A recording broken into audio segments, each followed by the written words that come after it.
Welcome back in, everybody, to a Monday edition of Birds 365. An overreaction Monday. Birds fall to 2-2 going into their bye week. Joined now by Chris Franklin of NJ.com. Chris, welcome to the show, man. How you doing on this overreaction Monday? Tough loss yesterday for the Birds. Well, I'm trying to figure out, my stomach is settled. I don't know if it's I ate something bad or is I'm still trying to get over watching that game yesterday. That was just That bad, was a rough one. Yeah, it was tough. 24-0. I think it was 255 total yards to 0 at one point. Chris Franklin, that is tough to do from the Eagles. Before you jumped on, we were talking about Saquon touches. Surprisingly, we haven't gotten to it. They tried to get the ball to Saquon early. First of all, the first mistake was winning the coin toss and deferring. Jody tapped to Jody. But anyway, so they're down 7-0. The first play of the game was a pass. Now, I don't know who it was designed to go to, but that was the pass that everybody thought Saquon was open and Jaylen Hurts had the terrible throw. Now, since I've seen the all 22, it really wasn't open. It was late, so that seemed like a TV thing. Really wasn't that open. Either way, they tried to get him the football in the first play. Second play was a run to Saquon. Third was a pass to Goddard on 3rd and 10, I believe. So you can't run it there. And you're down 7-0, as I said. So they're 3 and out. Then they're down 14-0 because Tampa goes down and scores. First play is a pass to Goddard. All right. Maybe it should have been a run to Saquon. Second play is a run to Saquon. Nothing. 3rd and 7. Hurts sack. Obviously, 3rd and 7, you're not going to run it. Then you're down 21-0. When you get it back again, first pass it's a pass. Then it's a pass to Saquon. Then it's 3rd and 10, another incomplete pass. I mean, you're down. They literally could not sustain a drive, and they tried to get them the football, and they were down 21-0. And at that point, well, what the hell can you do? At that point, you got to try to get back in the game. Yeah, one thing I thought is supposed to do is it's the same problems that they had last year that they're starting to creep up again, and at least in that game. They always like to throw. It was either predictable when they should run the inside zone, or they like to throw the ball. They love to throw the ball on first down. Yeah, and I get that, but you can't if you in a game like that where you know it's hot, your defense is getting gassed. You needed to give them a break.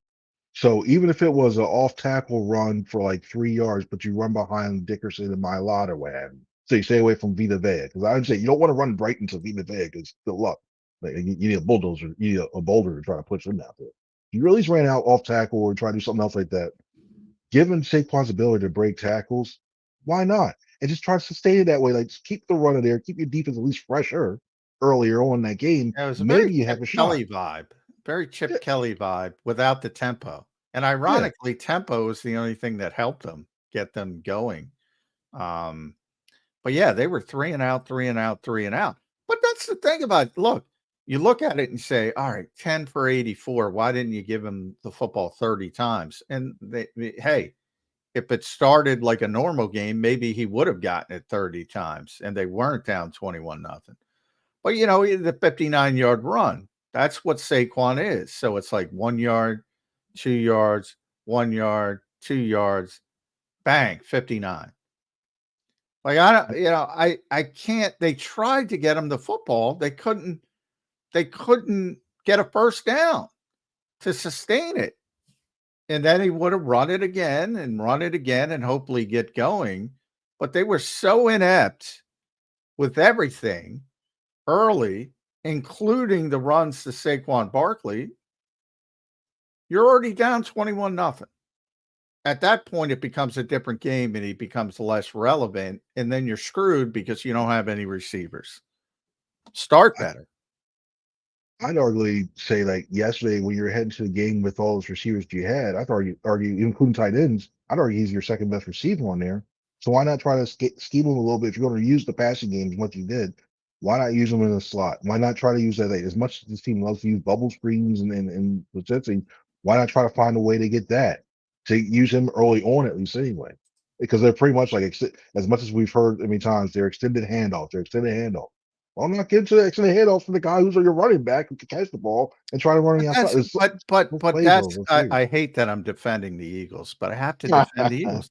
So there's 9 plays, right? And those first 3 drives, and 4 were to Saquon. I mean, I you were limited what you had because we all saw what happened with the Dotson trade. I like him. I think some of that's utilization, but we also you're getting out of him right now. Yeah, you're looking at what you're getting right now. Paris Campbell.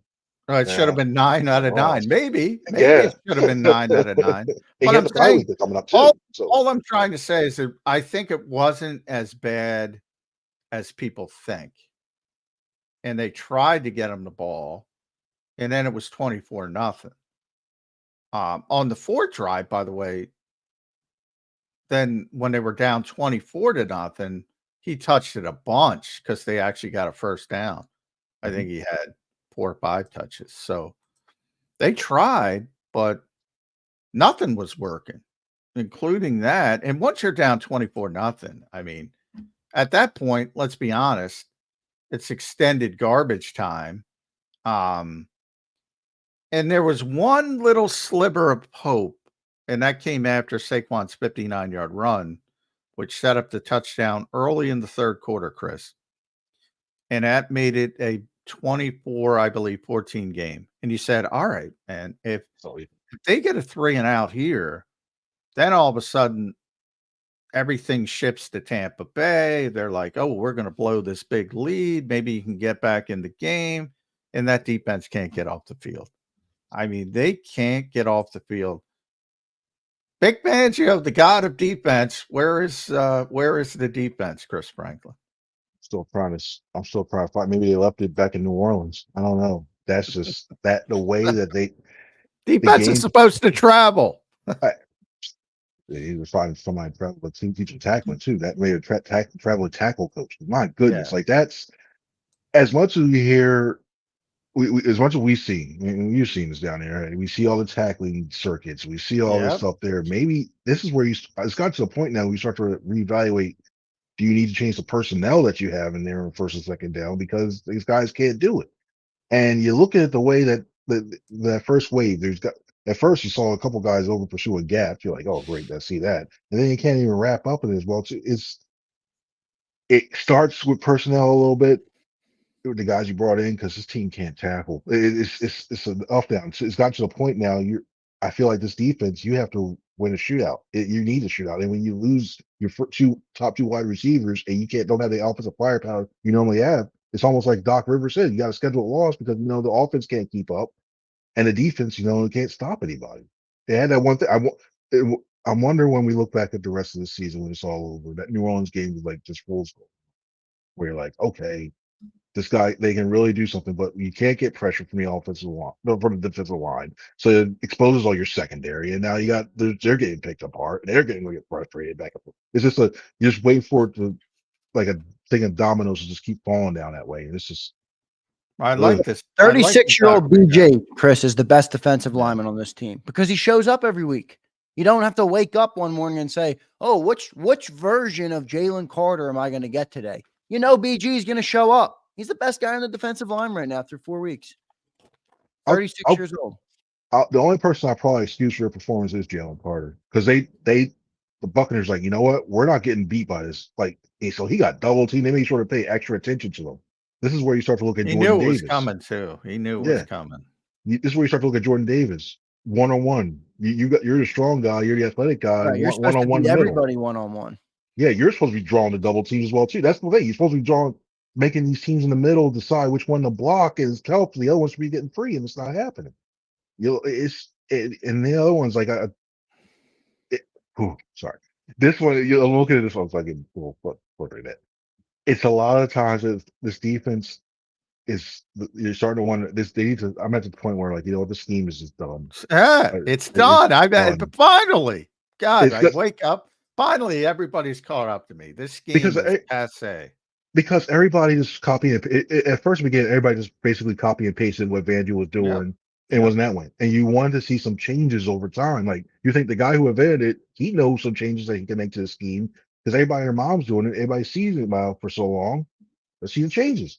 Yeah. Well, you not only got seeing changes, like you've seen the same things happen in the other stops, but now the one thing that you really banked on where you're sitting in the run thing, the system is too reliant on safeties trying to help in tackle.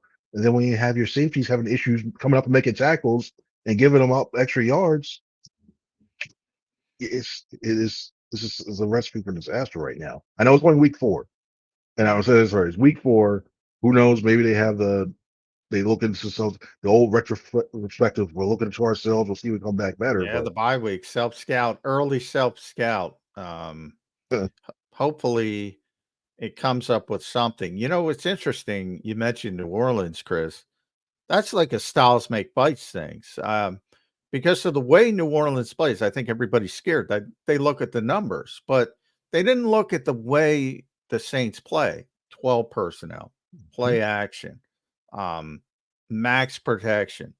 And that enabled the Eagles to play their 5 and 6-man fronts, even the 6-man front. And they're good when they can do that. But when they're in that 4-man front and nickel, they're brutal. Brutal.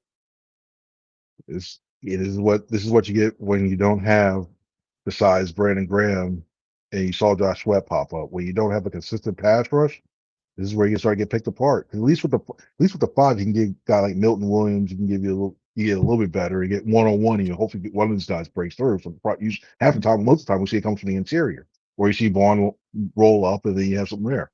Now you're relying on Huff, who I thought he should have had. I thought he was going to get a sack. He came real close to the third. Like, oh, he's finally going to do this around, and he got pushed in. It's like, oh, great, here we go. It's got to the point where you look at it like, well, the quarterback's going to have 4 or 5 seconds to throw now, unless you blitz. And then, if you blitz, you got all that space back there. You can't do that with a lot of veteran quarterbacks. You're just going bam, bam, bam, bam, bam, pick you apart. So yeah.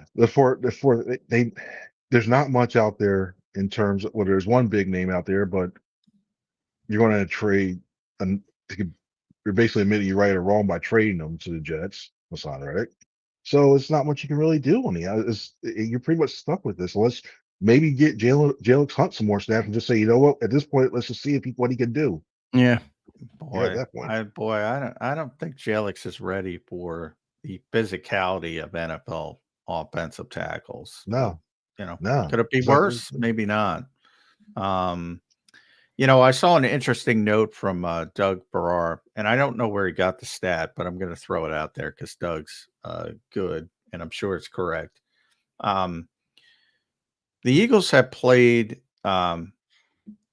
less press coverage than any other NFL team. 88% of the time, they're not in press, which is by far number 1 in the NFL. And Doug's assessment of that was, I don't know how you play modern defense like that. I kind of agree with them. What? I mean, we know Quinion played a lot of off coverage at Toledo, was very good at it, eyes on the quarterback, but he's athletic enough to handle press. You're supposed to develop these players. Slade's been one of the best press corners in the NFL for years. They never play press. What are we doing here, Chris?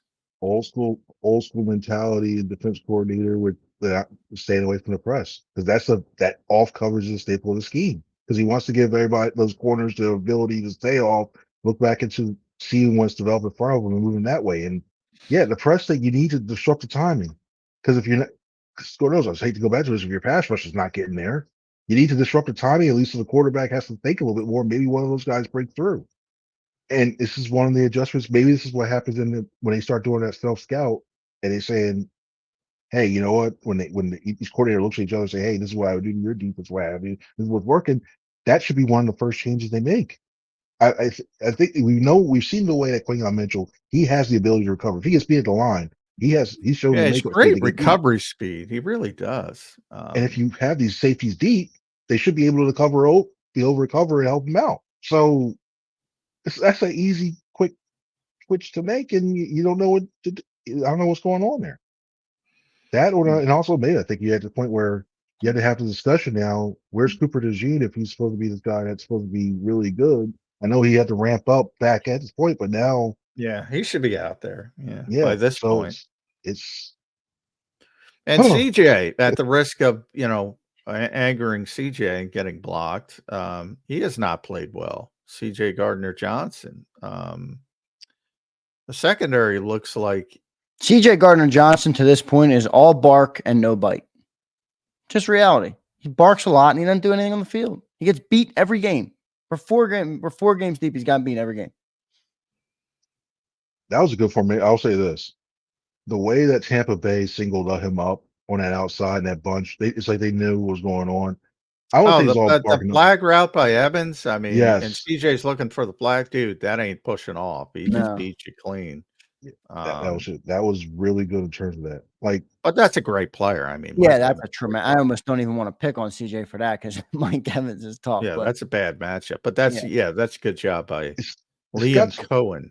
Yeah. it's got to a point where I'm looking at: do you switch the responsibilities of him and Reed, where Reed's the more of the freeze, CJ's more in a box? Do you try to switch that up in order to get him to start to flow it a little bit better, so he's not more responsible in some of those run fits? It's got to the point that's another tweak you got to start thinking about as well too. Yeah. Having him go down there so that way he's not going in there. But it's rough. Like, I still think you still need him on his team because We go all the way back to year one of Nick Sirianni. Remember, like they were struggling defensively and everybody was complaining about Gannon and the coverage and the off coverage. And Nick had to say, tighten it up. Here we are again, year 4. They played the same damn scheme.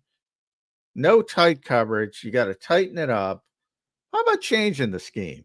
Yeah. How about going off? Now it's it's an indictable offense in the NFL to criticize Vic Fangio, and I love the guy, but yeah, I'd like to see a scheme change. So Jeffrey Lurie, when you do move on, you gotta get a new defensive coordinator as well. I'm 5 tired straight of it. though, man. 5 straight coordinators with this scheme. Are they gonna do it? It's almost like a pipe dream to even believe. Now they I don't even want to count. I don't know what Matt Patricia was running. To tell you the truth. that was a hate Patricia offense. Yeah, and that was just he's like, okay, throw. I don't Let's know blitz what- here. This is not working this way too. I want to Yeah. blitz. Like, what was it like? Oh, Yeah. Something But tells he me, wasn't though, running that scheme. That was a little, but obviously Sean Desai was. So Bill's gonna like what I'm doing here. Let's do this. Oh wait, it didn't happen. Bill, please like me still.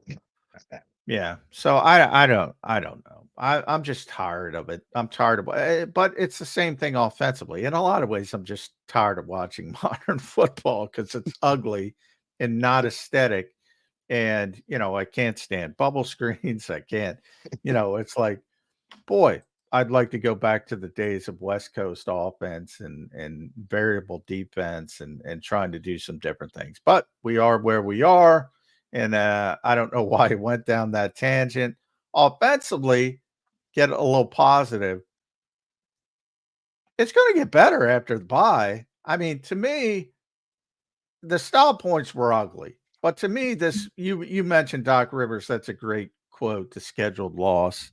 This was a scheduled loss when you don't have AJ, Devontae, and Lane. I mean, that the depth on this team is lacking. And maybe that should make some sense because they're so top heavy. They got big stars and they're paying big money. Shouldn't we expect that to a certain degree? Yeah, I think especially just looking away, I think if you had AJ, even if you even had Devontae on that field at that point, it changes because there has to be a lot more. They can't keep all those guys in your line of scrimmage. I don't think they have to blitz a lot more because you have to worry about, Jalen Hurts is going to go to Devontae Smith and Smith could get that routes and gets all that way. It may get some separation as well, too, as opposed to some of the other guys that were on the field there. And so I think when everything comes back, I'm not as concerned about the offense because there's just things more of a personnel thing right now. There are some things I want to see a little bit change a little bit better. Yeah. Do I want to see Dallas Goedert utilized more when both of those guys come back? Yeah. I think it just makes you tougher to defend when everybody knows you can't go toward the outside. And I think it also makes you got good things going with Saquon as well too. So I'm not worried about the offense as much as it is. It's just a lot of pressure that's going to be placed on them, knowing that. Well, I am worried about turnovers with Jaylen Hurts. So Yeah, that's where I was back in going. Yeah. turnovers, Yeah. Jaylen Hurts really does mess with you in terms of that as well too. But that's a lot of pressure you're putting on one side of the ball. Say, hey, you know what? You got to carry this whole entire thing because if not, there's a loss. You're at the point now you need them to put 27 up a game. If not, Yeah, and evidently it's not Jaylen Hurts that needs to do the carrying. It's AJ Brown, because when he goes out, it's like a new football team that we watch. That's where I want to go next. You already brought him up, is Jaylen Hurts. We have a poll going in the chat right now, over 400 votes, and it's completely split perfectly even at 50-50 on in or out on Jaylen Hurts. The fan base is getting fired up, One Chris, about loss Jaylen Hurts. without I've never AJ. seen Yeah. that. I'm telling you, I've been reading these comments for 4 years. I've never seen this much anger around the quarterback. They think they were sold the bill of good. It's, you're paying $50 million for a mediocre guy. Where are you on Jaylen Hurts, 2-2 going into the bye week? Are you ready to sound the alarms? Can we win with him? Can we ever see the 22 guy again? Where are you, Chris, with Jaylen Hurts? well, I think I'm gonna piss off half of no matter what. I'm gonna piss off half the people watching. But either way, I'm It's like still politics, man. yeah. Yeah, it's the same thing. But either way, if it was 50%, 60%, I'm still in on them. I think some of the stuff, and then I say you look back to last year, and it's still going on. I understand where everybody's getting for that. I really do. I still look at the way there's two things. There's two schools of thought I'm looking at here. A, I think it's correctable. I think it's one of those things I think he's starting to get in his head a little bit more. B, I don't know, you start finding the guy, I don't know what have you, but you need it, it's it sounds simple, but it seems like he doesn't do it because I think it's so ingrained in his ways of doing it. Just keep two hands around the ball when you're rolling around the outside. I know if they feel awkward first, just keep two hands around the ball. Yeah. The first I one is was I'll put the first one surprised. on him. I was surprised, Chris. Nick kind of took that one off Jalen Hurts, and a bunch of other people did as well. And I'm like, what? Because Levante David gets pushed behind you, he's out of the play. I mean, you got to be aware that's a borderline Hall of Fame player. Especially a guy of that caliber. He's coming back. I'm surprised how many people looked at that one, and Nick specifically said that's not on Jalen. I'm like, what do you mean? We used to see that all the time with Carson Wentz, trying to extend the play, forget the guy went past him, he'd come back, he'd knock it out from behind. I mean, yeah, he's got to be better taking care of the football. That said, yeah, I think you have this overreaching. For many years, anytime I criticized Jalen Hurts, I'd get killed. And now it's everybody wants to pull the plug on him for one game where he doesn't have A.J. Brown, Devontae Smith. John, now you're Lane getting Johnson. killed for telling us it's all good. Yeah. I'm not saying it's all good. I'm saying he's a very good player. Yeah. But there are some flaws. And the biggest flaws are, in my estimation, and we'll hear Chris's, are still not a great anticipatory thrower. He's not going to throw guys open. He's not great with timing routes. That kind of stuff's got to get a little bit better. And I'm a little disappointed that it hasn't gotten better a little quicker. Where are you with that? Yeah, I think he's got so much stuff as well too. And then also with those timing routes, anticipatory things, yeah, it's weird because sometimes you see, especially yesterday, I think it really came to a head yesterday. It was really noticeable when you didn't have those guys, when your top guys there. So that was a game you needed him to throw some of those guys open. You needed him to get that window there. It didn't happen. A lot of stuff experienced.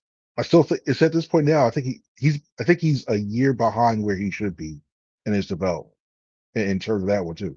Now you can go and say, okay, that's what all the different offensive coordinators going through, like get different things. But whatever happens, whoever this development plan that he was on, his trajectory is on, he's a year behind, and they need to find a way to speed it up. I'm at the point now, like I don't know what you can do to speed it up. I look at the way that they're supposed to be in terms of like the pocket presence has gotten better. I mean, well, not the pocket presence, but the end throwing from the pocket's gotten better. Presence has to be there. I don't know if you the use the thing like presence. I don't. 6 sacks. I mean, you also have to understand the situation as a quarterback. I remember talking about that with Frank Reich. I mentioned it way back. As a former quarterback, Frank was like, sometimes you gotta understand the situation. Sometimes the offensive line's having a bad day. Sometimes whatever. And you got to speed it up and you got to say, all right, we're not here with pass protection. I got to seize it and speed it up and get rid of the football. That might be dumping it off, might be whatever. I think he needs to improve with that as well. And yeah, but he's still a very good player. That's where I push back the people saying he's still a very good player. That typically is very difficult to deal with, especially when AJ and Devontae are out there. Very difficult to deal with. you need that bridge as well too. And then also you start to look at, okay, you say you want to move on, like for the 50% of the, hey, time to move Who on are you for moving Scott. on? Oh, to? we ain't That's moving the on. I second told one. somebody Yeah, that so it's last like, night. They're like, okay, I'm ready to move on from Hurts. I'm like, brother, Come I on, to who? appreciate it, but Kenny we're going to Pickett? wake up next year. He's going to be your Ooh. quarterback. Nick might be gone. Howie could be. Anybody could be gone. The one thing that will remain is Jalen Hurts at quarterback. You I was want gonna to say, see like, Kenny Pickett? that's what name I was gonna say. Like, you want to put him in there? Go, okay, yeah. Well, Let's they look at probably want to put Tanner McKee in there because they all think you don't trust me. You don't want that. yeah, I'd rather see a QB2 competition between. I saw that was just a competition in name, and then you start to worry about like there's not yeah, there's not that many as we've seen right now. There's not that many guaranteed people that are going to be good quarterbacks. Look at the draft. Look at this year's draft. All the people say they know what. Hey, you know what? Caleb Williams is going to be the best guy out there. Oh yeah. I thought Jaden Daniels was going to be the best guy out there. So Look did at I. look at Bo Nix is spiking. passing I'm out. officially spiking the football on that one. Yep, He is. same here. He is the best by far. Same here. So it's always so much better than Caleb Williams. So much better. Never touch USC quarterbacks at all. You can't trust them. No, can't say that. You know why? Sam Darnold. Sam Chess.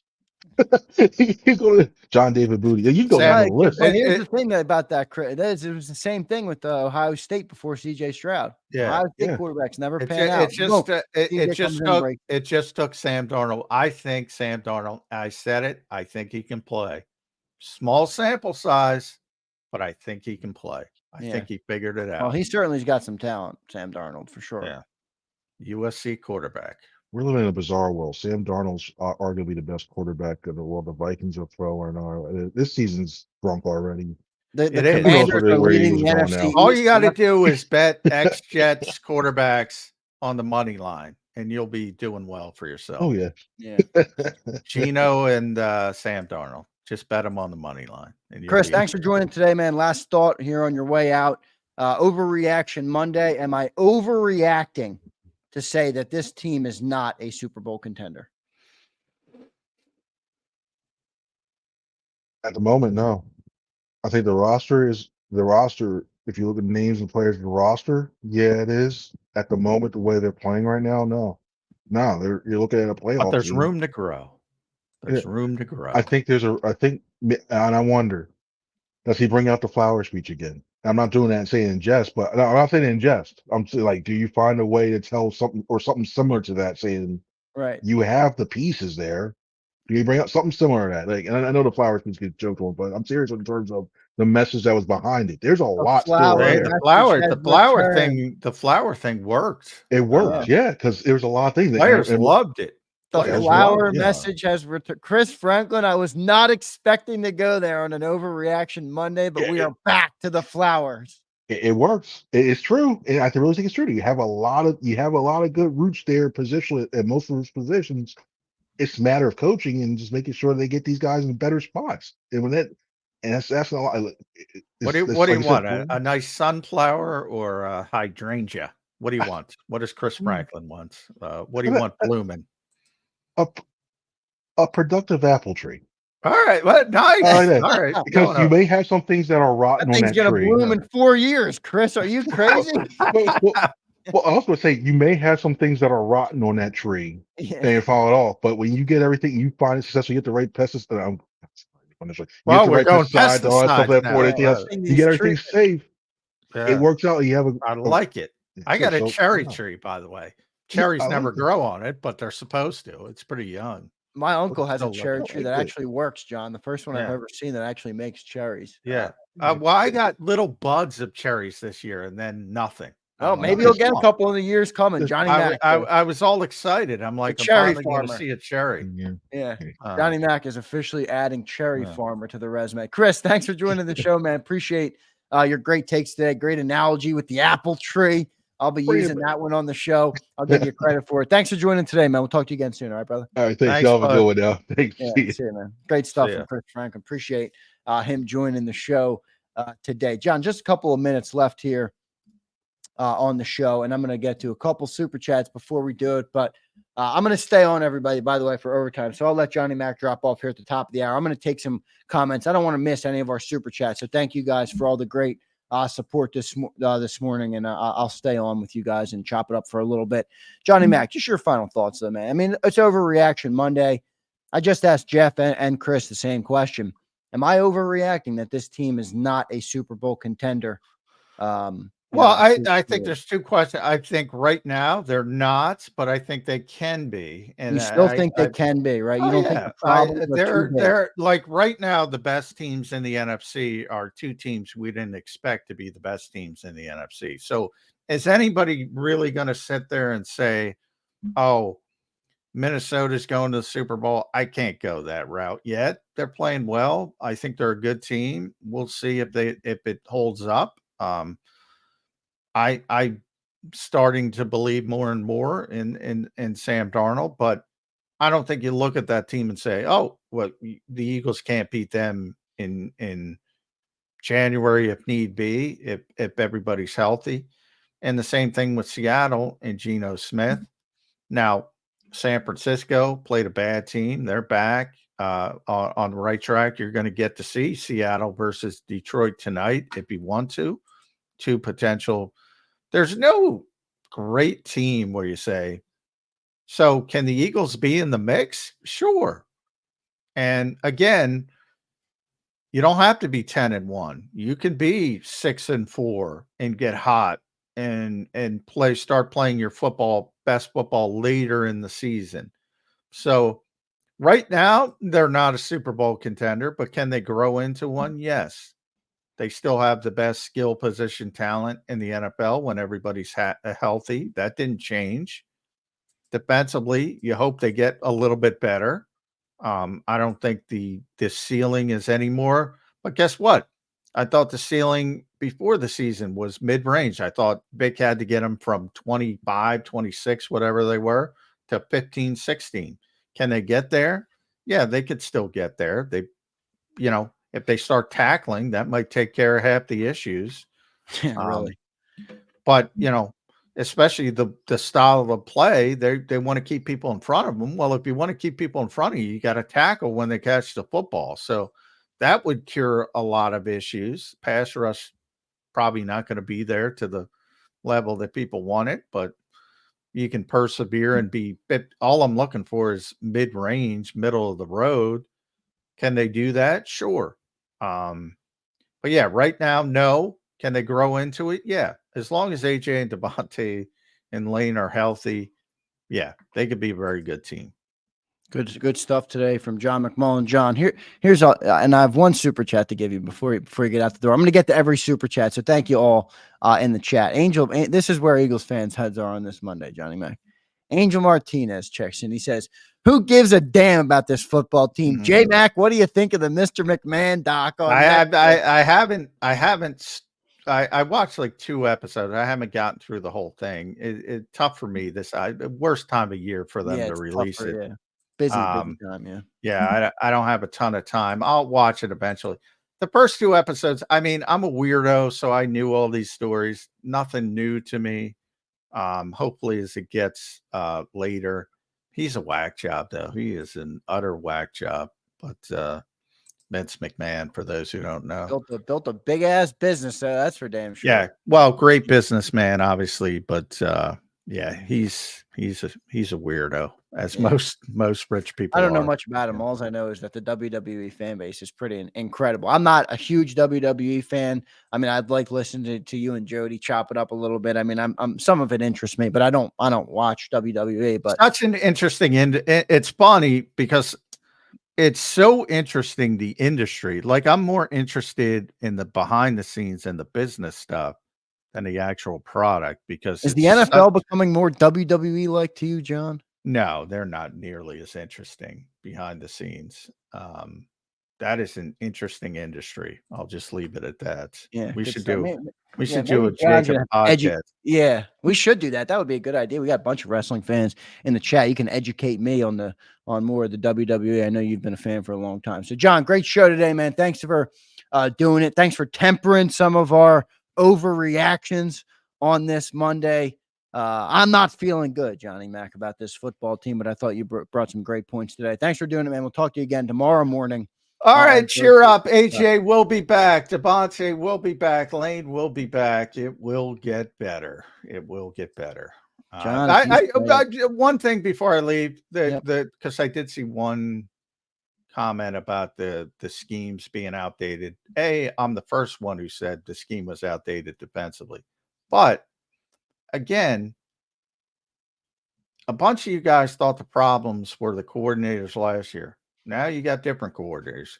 Now, if you get different you're always going to have the same issue. At one point does that people wake up to that?